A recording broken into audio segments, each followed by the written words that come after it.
Hello learners, मैं doctor Rachna Sharma, associate professor, KIT college of education, आप सबका स्वागत करती हूँ हमारे ई लर्निंग प्लेटफॉर्म पर। आज हम एक छोटे से कोर्स की शुरुआत करने जा रहे हैं जिसका शीर्षक है नॉलेज एंड एजुकेशन, यानी ज्ञान और शिक्षा। And through this course, we are going to explore the profound concepts of knowledge and education, the two pillars that have shaped the course of human history and continue to pave the way for progress and enlightenment. So, in this course, we will cover few topics like meaning of knowledge and knowing, kinds of knowledge, sources of knowledge, and methods of acquiring knowledge. मैं आशा करती हूँ कि ये course आपको रुचिकर लगेगा, अच्छा लगेगा और आपको आगे आपके दोनों ही पाठ्यक्रमों में सहायक होगा। पहले लेक्चर के बाद आप ये बताने में सक्षम हो पाएंगे कि ज्ञान का अर्थ क्या है, ज्ञान की विशेषताएं क्या हैं, ज्ञान का महत्व क्या है, concept of knowledge used by teacher क्या है और कंसेप्ट ऑफ एपिस्टेमोलॉजी क्या है और मीनिंग ऑफ नोइंग क्या है। तो अब हम शुरुआत करते हैं। Knowledge as its core represents the sum of human understanding, wisdom, and insights. Knowledge is not confined to the pages of books or the confines of classrooms. Rather, it is an ever evolving entity passed down through generations, refined by curiosity, and expanded by the ingenuity of the human mind. तो हम कह सकते हैं कि ज्ञान सिर्फ वो नहीं है जो किताबें पढ़ करके मिलता है। ज्ञान तो हमारी क्यूरियोसिटी से भी मिल जाता है, हमें सहायक होता है और हम जीवन भर कुछ ना कुछ सीखते रहते हैं जो हमारी ज्ञान वृद्धि में सहायक होता है। दूसरी ओर देखें तो एजुकेशन क्या है, वो एक सिस्टमेटिक प्रोसेस है जिसकी मदद से हम नॉलेज को इम्पार्ट करते हैं, बच्चों को ज्ञान देते हैं, कल्टीवेट करते हैं और उनके ज्ञान को रिफाइन करते हैं। It is the nurturing ground where young minds are shaped and moulded, providing them the tools they need to face the challenges of the world. Formal education conducted within schools, colleges, and universities, and it lays the foundation for intellectual growth, character development, and personal success. तो education जो है वो बच्चों को उनके character development, intellectual growth और personal success सब कुछ प्रदान करता है। तो हम कह सकते हैं कि एजुकेशन जो है उससे बच्चों का सर्वांगीण विकास होता है। तो जैसे हम ज्ञान और शिक्षा के बीच अटूट संबंधों को समझते हैं, वैसे ही हमें इनकी परिवर्तनकारी क्षमता को भी पहचानना जरूरी है। एक शिक्षित समाज एक शक्तिशाली शक्ति होता है जो प्रगति, नवाचार और सकारात्मक परिवर्तन को लाने की क्षमता रखता है। आधुनिक शिक्षा का उद्देश्य बालक के व्यक्तित्व का सर्वांगीण विकास तथा उसमें सामाजिक कुशलता के गुणों का विकास करना है। इस प्रकार हम कह सकते हैं कि शिक्षा मनुष्य के जीवन मार्ग को निर्देशित करती है और समाज में सकारात्मक योगदान देने के लिए मनुष्य को तैयार करती है। आज की छात्र संचालित शिक्षा प्रणाली, लर्नर ड्रिवन एजुकेशन सिस्टम में शिक्षण एक चुनौती के रूप में सामने आता है। आज शिक्षण केवल सूचना को हस्तांतरित करने का माध्यम नहीं है। छात्र केवल निष्क्रिय होकर सूचना ग्रहण करके अपने घर नहीं जा सकते हैं। आज की कक्षाओं में ज्ञान का निर्माण होता है जिसमें छात्रों की सक्रिय भागीदारी को हमें सुनिश्चित करना है। तो आज की सृजनात्मक कक्षाओं में ज्ञान को एक तैयार उत्पाद के रूप में नहीं माना जाता। We can not consider knowledge as a finished product. इसके बजाय कक्षा कक्ष में ज्ञान सृजन की प्रक्रिया को अधिक महत्व दिया जा रहा है।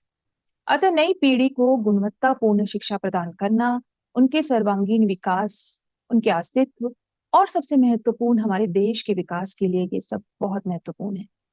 इन सभी बिंदुओं को ध्यान में रखते हुए शिक्षकों और शिक्षकों दोनों के पास गुणवत्तापूर्ण शिक्षा की एक स्पष्ट दृष्टि होनी चाहिए, ज्ञान की प्रकृति की समझ होनी चाहिए और इस न्यू मिलेनियम में शिक्षण अधिगम का अर्थ और महत्व भी उन्हें समझ में होना चाहिए। तो सबसे पहले हम शुरुआत करते हैं मीनिंग ऑफ नॉलेज से, ज्ञान के अर्थ से। आमतौर पर ज्ञान को एक विश्वास के रूप में परिभाषित किया जाता है, एक ऐसा विश्वास जो सत्य हो और उचित भी हो। जैसे दार्शनिक प्लेटो ने ज्ञान को जस्टिफाइड ट्रू बिलीफ, उचित सच्चे विश्वास के रूप में परिभाषित किया है। दूसरी ओर ज्ञान एक परिचितता है, किसी व्यक्ति या किसी चीज की समझ के बारे में जागरूकता भी ज्ञान है। जैसे हमें किन्हीं तथ्यों की जानकारी हो, कोई विवरण हम जानते हो, हमारे पास कुछ कौशल हैं, अनुभव हैं, और ये सारी चीजें अगर हम सीख पाते हैं, शिक्षा ले पाते हैं, या किसी भी माध्यम से अगर हम जानकारी एकत्रित कर पाते हैं, कोई कौशल सीख पाते हैं, तो ये सब ज्ञान की श्रेणी में आता है। तो कंसेप्ट ऑफ नॉलेज को अगर हम आगे समझें तो chamber of dictionary answers the question of what is knowledge is as the fact of knowing, जानने के तथ्य के रूप में ये ज्ञान को परिभाषित करता है। इंफॉर्मेशन और व्हाट इज नोन।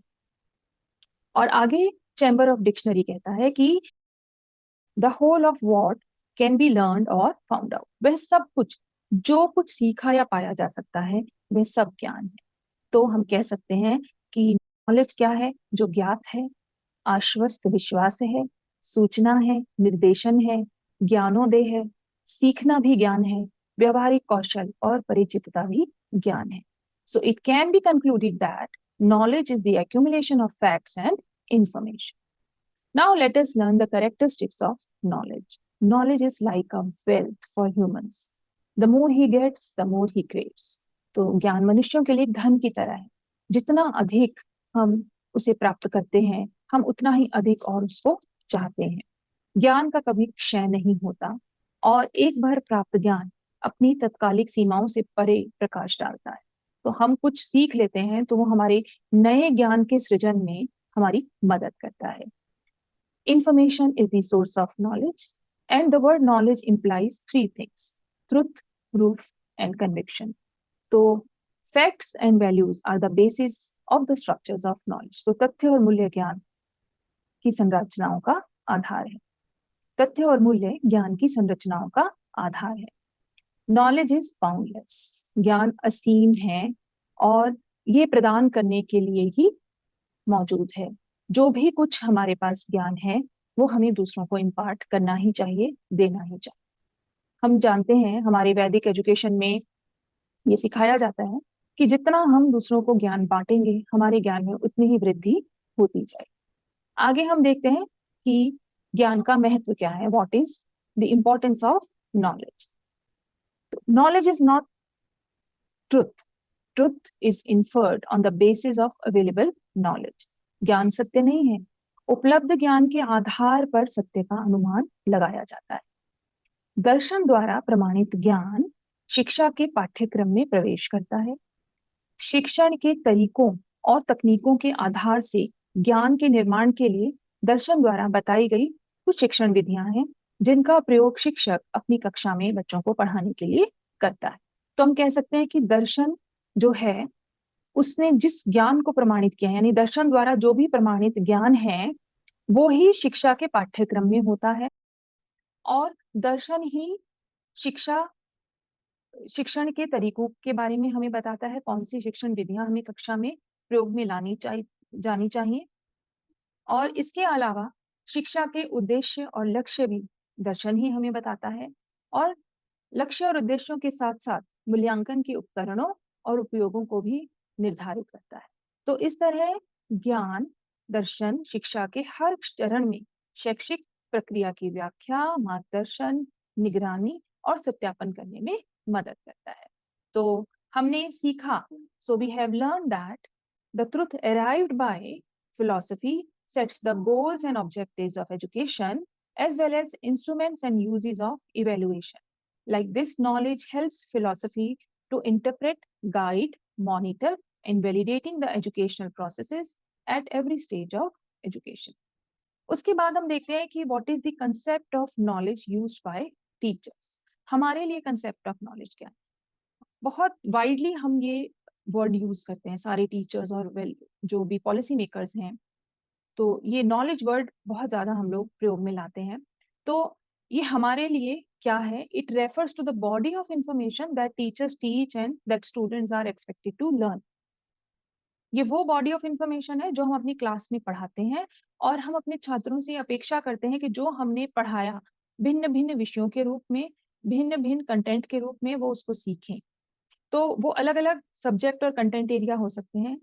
जैसे कि इंग्लिश है, मैथ्स है, आर्ट्स है, साइंस है, सोशल साइंस है, या कोई भी कंटेंट या सब्जेक्ट एरिया, उसमें जो भी कुछ हम कक्षा में जाके पढ़ाते हैं वो ही ज्ञान है।